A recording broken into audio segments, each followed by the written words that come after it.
من العجائب التي نزلت بالأمة اليوم أن الأمة وهي في حضيض حضيضها وفي قمة انشغالها بذنوبها ومعاصيها ودنياها يوجد فيها من يتكلم من على المنبر أو في وسائل إعلام باسم الدين وباسم الشريعة فيطرح بين الأمة قضية: هل والدي النبي في الجنة أو في النار؟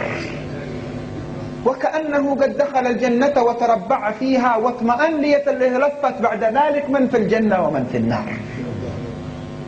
إن من وراء هذا الكلام إعداد لفصل الأمة عن حقيقة صلتها بالنبي صلى الله عليه وسلم.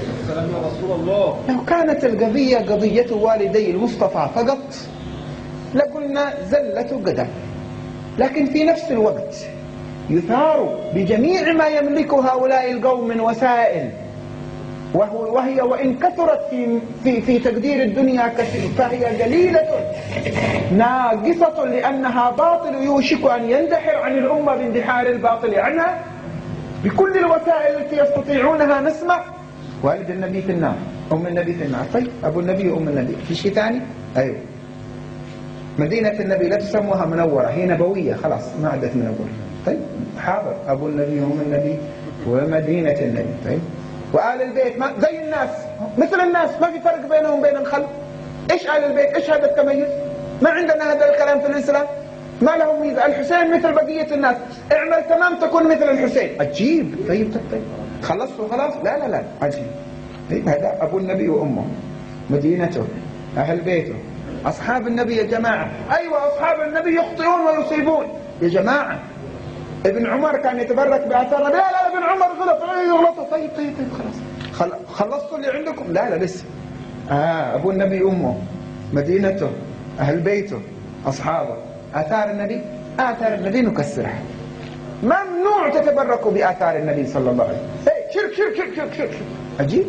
شرك يا جماعة. سيدنا عبد الله بن عمر في صحيح البخاري كان يتمسح برمانة منبر النبي. لا تهور عجيب.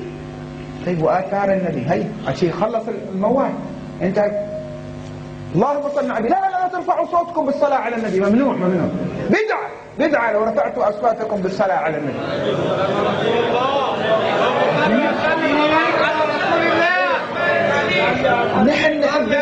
نحن نحب النبي يا جماعة. أيوة لكن خلاص سنة ممنوع. لا ترفع، تصلي في سرك بس خلاص ممنوع. بدعة لا ترفع صوتك. بلعنا. طيب ممنوع. أبو النبي وأمه، أهل بيته، أصحابه، مدينته، آثاره، حتى الصلاة عليه كمان ممنوع. يا كحلاوي أنت تمدح النبي. بدعة. إيش يمدح النبي؟ لا تطروني كما أطرت النصارى عيسى بن مريم ولكن قولوا عبد الله. تعال. إذن المسألة وراءها شيء. لو كانت قضية أبو النبي وأمه فقط مساكين غلطوا ما فهموا النصوص ما فهموا الأدلة. لو كانت قضية أهل البيت وحدهم مساكين ما فهموا خافوا من الغلو جزاهم الله خير. لو قضية مدح النبي، لكن كل المسائل المتعلقة بالنبي خلاص مات كيف مات ما عاد ينفع ولا يضر. خلاص يلا. عجيب يا جماعة. احنا رايحين للحجاز بشد الأنفس، شقيت عمري لأجل أحصل التذكرة أروح لمكة وزور النبي. لا، ليس من أركان الحج ولا من شروطه ولا من واجباته ولا من سننه زيارة النبي. من قال لكم إنها من الشروط والواجبات في الحج؟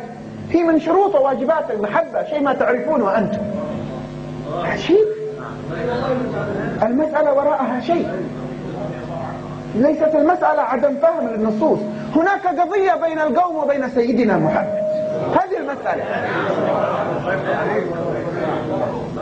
نحن نحب النبي. كذبتم والله. لو أحببتم النبي ما قبلتموه بمثل هذه المقابلة. أبو النبي وأم النبي في النار. ما مقصودك بشغل الناس بمثل هذا الأمر؟ كما أخبرتكم القضية وراءها نزع محبة النبي من قلوب المسلمين. ايه سيدة زينب هنا عندك في مصر.